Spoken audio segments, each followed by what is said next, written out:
Hello beautiful soul! Welcome back to my channel. This is May Ame from Japan. Kabayan Capricorn, this reading is for you. Tingnan natin ang tao na nakakonect sa iyo. Vice versa tayo ha. Lagi naman natin ito ginagawa. Kaya I know, kabisado nyo na rin naman siguro. So, tanongin natin na kanyang nararamdaman sa iyo.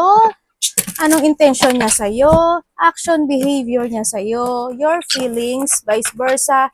Ang hindi mo alam sa connection ito at ang advice ni Universe. Sa mga gusto magka-personal reading, nasa description below o sa pinaka-YouTube ko, punta kayo dyan. Makikita nyo yung link ng aking FB, paki-message ako sa Messenger para sa details. Tao na connect kay Capricorn, doble ka man, triple, single.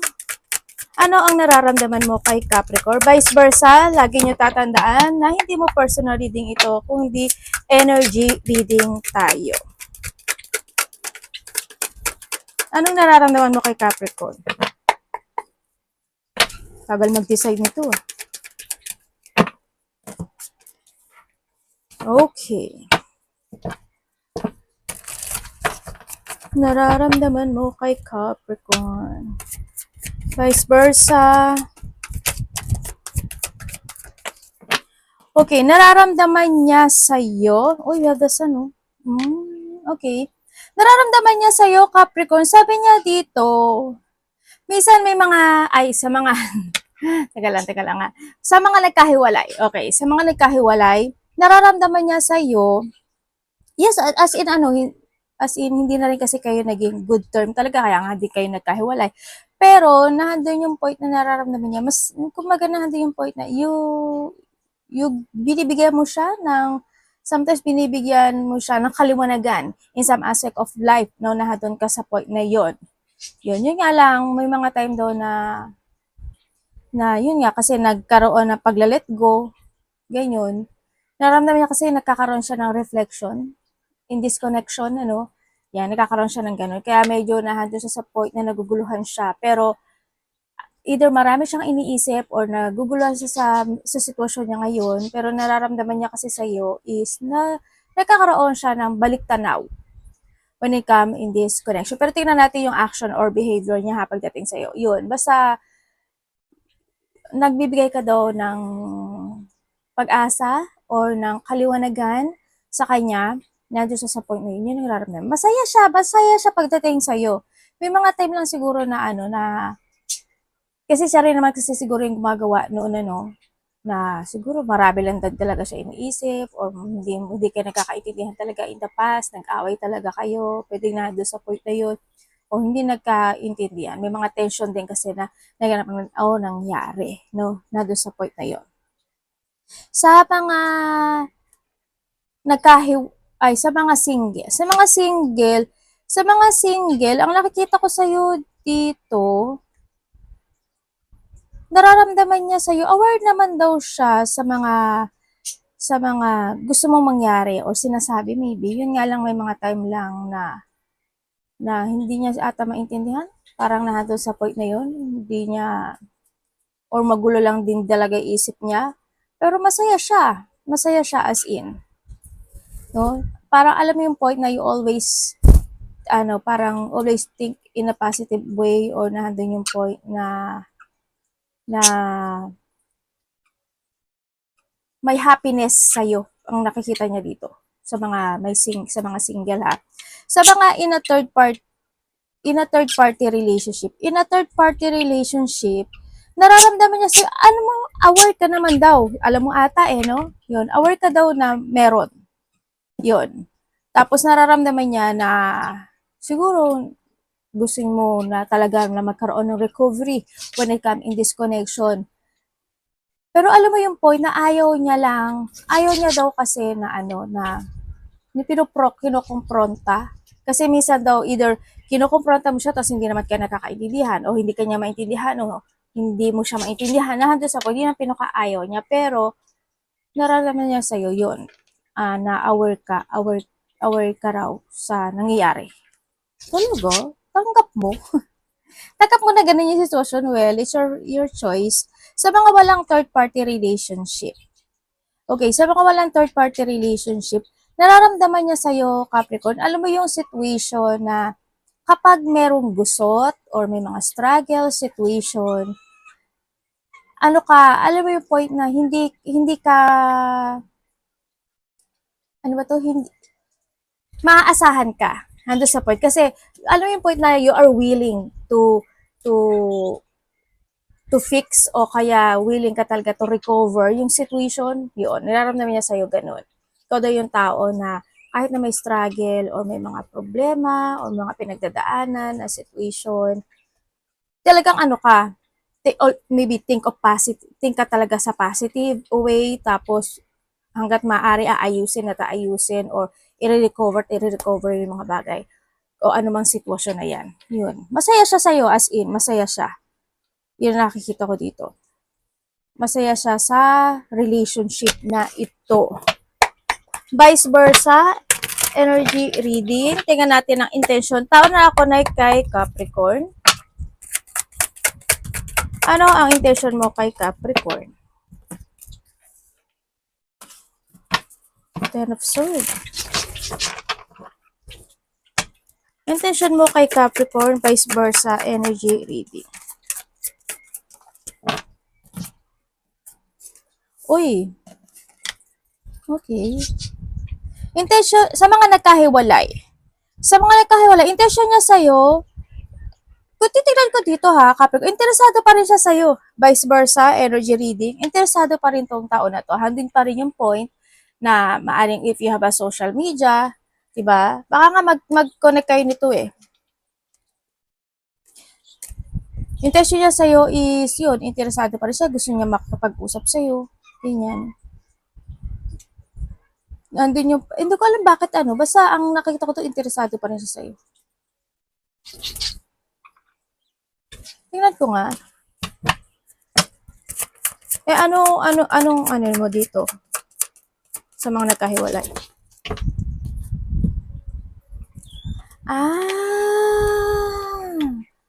Okay. Alam mo, sabi niya dito, sa mga nagkahiwalay, sinasabi niya kasi dito na wag mo daw siyang, intention niya kasi dito, wag mo kong papakailaman sa gusto kong gawin in life. Kumbaga, alam mo yung napaka-independent person niya. Ganun. Naku, papalik ka dito. Naku, wag na. Pinabayaan. Kasi lulukuhin ka lang niya, ibibetray ka uli niya, ibabackstab ka uli niya. Kung ako lang sa'yo ha, pero it's your choice. It's your choice. Kung ginawa na niya ito in the past, maybe gagawin niya ulit ito sa'yo. As in. Kasi handun yung independent situation. Tsaka alam mo yung point na na hindi lang naman siya, hindi lang ikaw yung tinututukan niya. May iba pa, ganun. Ganun din sa may mga third party relationship pa. Sa mga may mga third party relationship at dahil aware ka nga at alam mo naman daw yung situation, handun daw yung point na intention niya sa'yo, wala, kung ano kasi siya, napaka very open. Alam mo yun, napaka very open siya sa situation. Open siya sa'yo, open siya sa iba. Kanya, hindi siya nagsasara ng pintuan. Hindi siya nagsasara na, halimbawa, ay, may karelasyon ako, may asawa na ako. Hindi siya ganun, as in. Kaya, it's your choice. Yun na nakita ko sa inyo. May mga isa o dalawa o tatlong anak ba kayo? Yun. Well, choice mo yan kung sa mga in a third party relationship. Sa mga single, intention niya sa'yo, well, siguro kasi bago pa lang din naman kayo, lalo na kung sa internet lang din kayo nag-usap, or bago lang talaga itong taon na to na nagkakaroon ka ng connection sa kanya.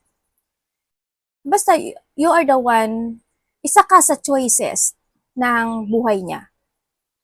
Kasi syempre bago, di ba? Halimbawa, may nililigawan siya, hindi lang ikaw yun. Nagkakaroon siya ng interest, hindi lang ikaw yun. Pero kung sasabihin mo sa akin, okay ba yung energy niya, it's no. Nakakita ko, hindi. Pwedeng may kausap siya, isa, dalawa, o tatlo. Hindi lang ikaw. Isa ka dun sa kausap niya. Sa mga walang third party relationship, intention niya kasi sa'yo, alam mo yung point na marami siyang plano pagdating sa'yo. Marami siyang plano, open siya sa lahat. No, open siya sa lahat. Handun yung point na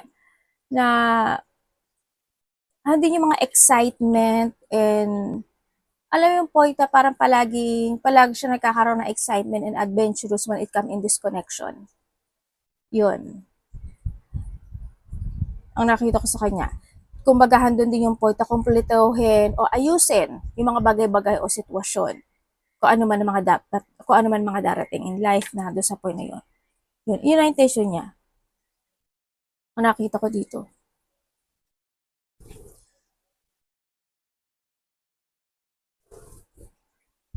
Tsaka mabait to sa nakita ko dito. Kasi alam mo yung point na kapag may natatanggap siya or mayroon siya na-receive is hindi siya kasi madamot sa dito sa sitwasyon na sa nakikita ko dito. Hindi ko siya madamot as in.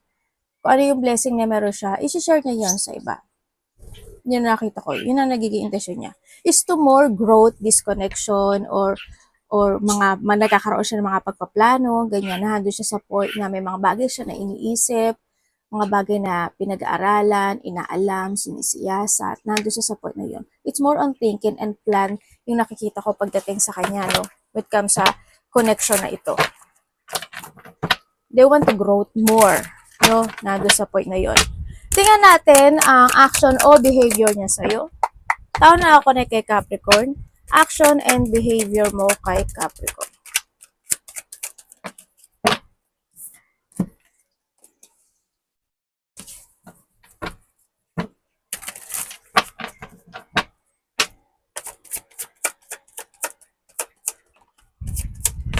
Oops. Okay, sa mga nagkahiwalay dyan, energy reading vice versa.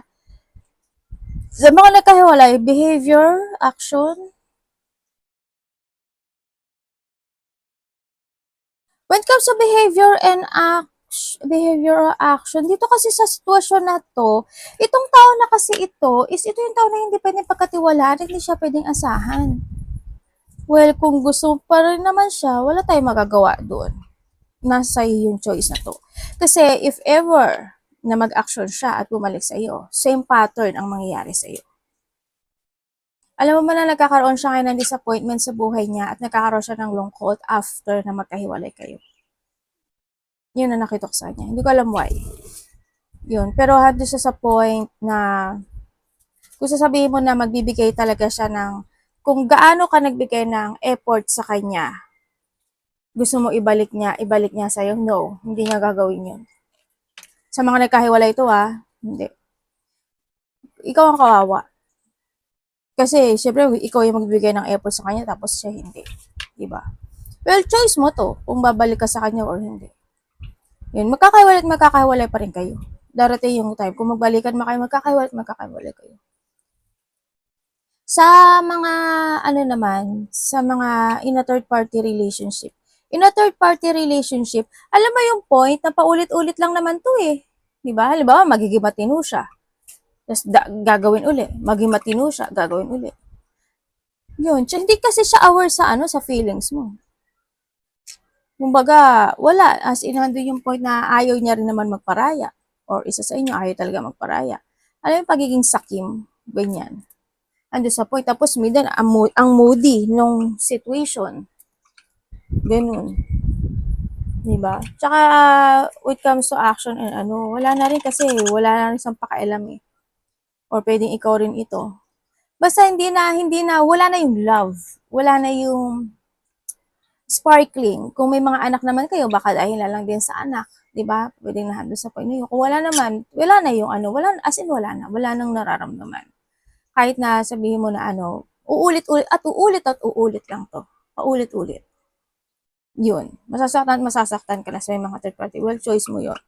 Sa mga single, kung may makakausap kayo, well, lumabas naman din dito. Kasi sabi dito is maging aware ka sa mga taong bago mong kausap. No? Ang sinasabi dito. Kasi, yung tao na to is dishonest ito. Ibig sabihin, hindi talaga siya pwedeng pagkatiwalaan o hindi siya pwedeng asahan. Ganon. Medyo may emotionally manipulative itong tao na to, no? Yan, kaya medyo ingat ka na lang. Sa mga walang third party relationship, ano yan, anak? Naku, yung, ni ma'am. Sa mga walang third party relationship, behavior and action niya sa'yo, andun kasi yung point na nagkakaroon siya ng thinking. Actually, sa'yo, nagkakaroon kasi siya ng thinking na gusto kanyang bigyan o may mga bagay siya na gustong ibigay sa'yo. Pero nahadun yung sa point na hindi niya pa kaya. Hindi niya kaya ibigay. Nandun sa point na yun. Kumbaga, halimbawa, gusto kitang bigyan ng regalo, gusto kitang bigyan ng bahay at lupa, gusto kitang ganito, ganyan, kung ano man yan. Wala siyang kakayahan pa sa ngayon to give yung dapat na ibigay sa'yo. Kaya medyo emotional itong tao na to sa nakikita ko dito. Yun. Tsaka medyo marami siyang iniisip or magulo lang din yung isipan nitong tao na to. Yun.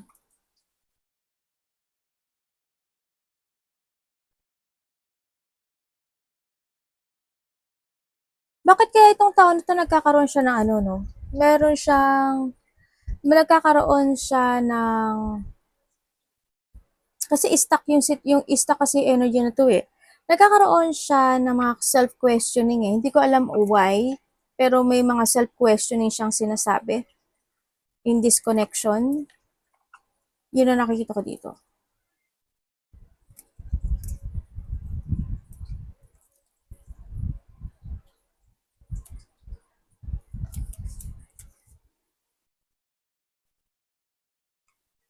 Tingnan natin saan na ba ako? Ang nararamdaman mo, energy reading, vice versa. Anong nararamdaman mo, Capricorn, sa taon na to? Anak, gumen. Wow, Three of Cups, oh. Three of Cups and the World. The Four and the Four. Okay. Okay. Anak, sirain, sira. Anak, nararamdaman mo, Capricorn, vice versa, energy reading. Gumi. Hala, ito, Four of Cups. Vice versa, and the Fool. Okay, sa mga nagkahiwalay dyan, and we have also the Three of Cups. Sa mga nagkahiwalay, nararamdaman talaga nagkaroon talaga ng third party. No, nando sa point na yun. Alam mo yung point na nararamdaman sa kanya, nagkaroon ng third party, nararamdaman sa kanya parang na French tone kanya. Parang alam mo yung point na, siguro ikaw mahal mo siya. Pero pagdating sa kanya, is you are only my friend. Nandun sa point na yon, vice versa. Yan na nakikita ko dito. Maaring nandun kayo sa point na paulit-ulit yung situation na magbabate, hindi magbabate, hanggang sa nagkahiwalay na rin di siguro. Yun ang nakita ko dito. Yun. Sa mga in a third party relationship naman, nararamdaman mo sa kanya, ganun din, na sinasabi mo na mas masaya sa iba, mas gusto niyang kasama ang iba or kausap ang iba, pwedeng na doon sa point na yun, or nararamdaman mo na parang nagkakaroon na lang kayo ng connection dahil kung may anak, yes, kung wala naman, siguro you feel para lang kayong parang alam mo yung point na classmate o kaya boardmate, ganyan, sa may mga third party, parang nandun na lang sa point na yun. Yun na nakita ko dito. Yan. Kaibigan, mga ganun. And then sa mga naman, sa mga single, gusto mo siya. Kasi why? Ang nakita ko kasi dito, may nararamdaman ka kahit paano kasi syempre parang nakita mo yung support and love niya pagdating sa'yo. Pwedeng na doon sa point na yun. Yun. Kasi we have the aces. No? Yun. Pero, I know, hindi ko alam kung anong isasagot mo sa kanya. Pero, dito sa situation, is na doon yung point na yun. Masaya ka, pagkausap mo siguro siya, masaya ka pagka may mga nangyayaring good things, ganun, nandun yung feelings, kumbaga, para sa iba. Pero nandito kasi si The Fool eh, hindi ko lang alam why, pero maaring na doon sa point na maaring magkakaroon ng pagbabago when it comes in this connection sa mga single, kung may nakakausap kayo. Sa mga walang third-party relationship, sa mga walang third-party relationship, ang nararamdaman mo sa kanya, siya yung tao na kumpleto. Alam mo yung kumpleto, as in, siya yung tao na siya yung mundo ko. Siya yung bumuo ng mundo ko. Siya yung lovers, friend, collegious. Binibigyan kanya ng joy. Handin yung kapag may sinabi ka sa kanya, okay sa kanya. Handin yung point na yun, ano, yun nakita. Handin yung love, handin yung happiness, handin yung, you feel fulfilled pagdating sa kanya. You feel blessed. You feel, parang siya, iniisip ng iba, parang siya yung, yun, siya yung mundo mo, siya yung abundance mo na doon sa point na yun. Yun, ang nakita ko. Sa iba, bago pa lang pa kayo to. Yun, tsaka ano, nararamdaman mo sa kanya na parang palagi siyang umaasa na may magandang magaganap o mangyayari. Kumaga hindi siya nag-iisip ng negativity na to sa point na yun. Kung may mga bagay o sitwasyon na kailangan ayusin, aayusin niya, tatapusin niya. Yun. Tingnan natin ang hindi mo alam sa koneksyong ito. The hidden secret. Pwedeng ito or siya. The pages. Hindi mo alam sa koneksyong ito.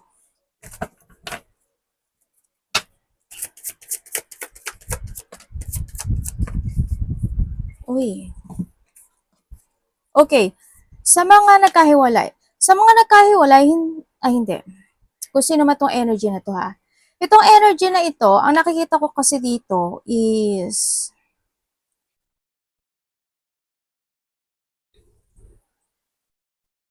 masyado itong nasasaktan sa ngayon.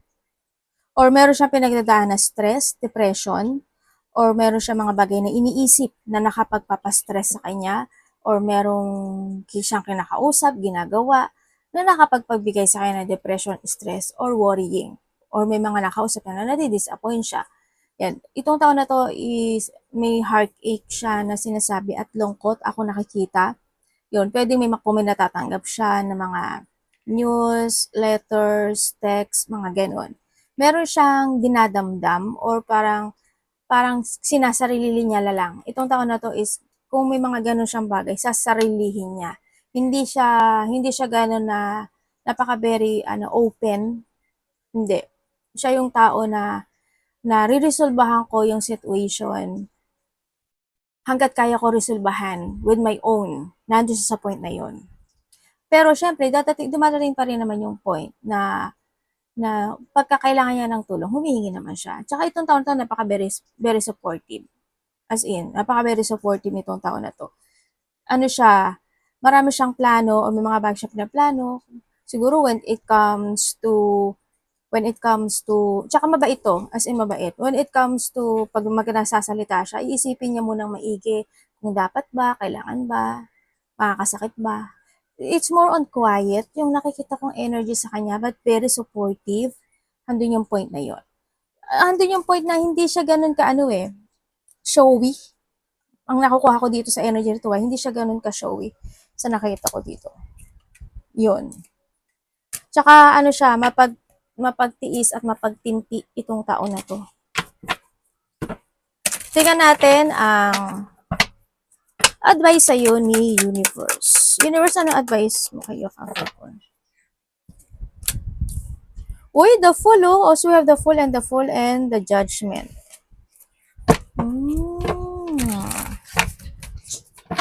Okay.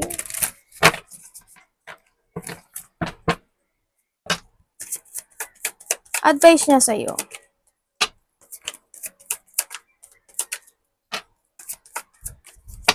Alam mo ba, na love ko tong card na to, as in. Well, lahat naman ng card ko, baka magtampo yung mga card ko, Lahat naman sila, love ko. Siguro kasi mahilig ako sa ibon. I don't know why. Siguro mahilig lang din kasi ako sa ibon. Okay. When it comes sa advice sa'yo, Capricorn, yan. Ang advice sa'yo is, nandun yung point na Try to make it balance any situation into your life. Kung may mga bagay na kailangan i-let go, i-let go. Tsaka, ang sinasabi dito, you need to accept all the lesson from the past. Yun ang sinasabi, no? Kailangan mo daw na mag-start fresh. Kumbaga is, kung may mga bagay o situation na gusto mo magsalita or mag-open, gawin mo. Hindi naman, kumbaga wag mo lang din sarilihin or you need to open sa tao na pwedeng ano, na pwede mo masabihan, no? Andun sa point, iwasan mo na lang din na ma-hold ka ng nakaraan or being immature, yan, iwasan mo yan. More on maturity is needed. Iwasan mo na matakot ka sa mga bagay na pwede maganap or mga bagay na gusto mong umpisahan, yan, iwasan mo ganun.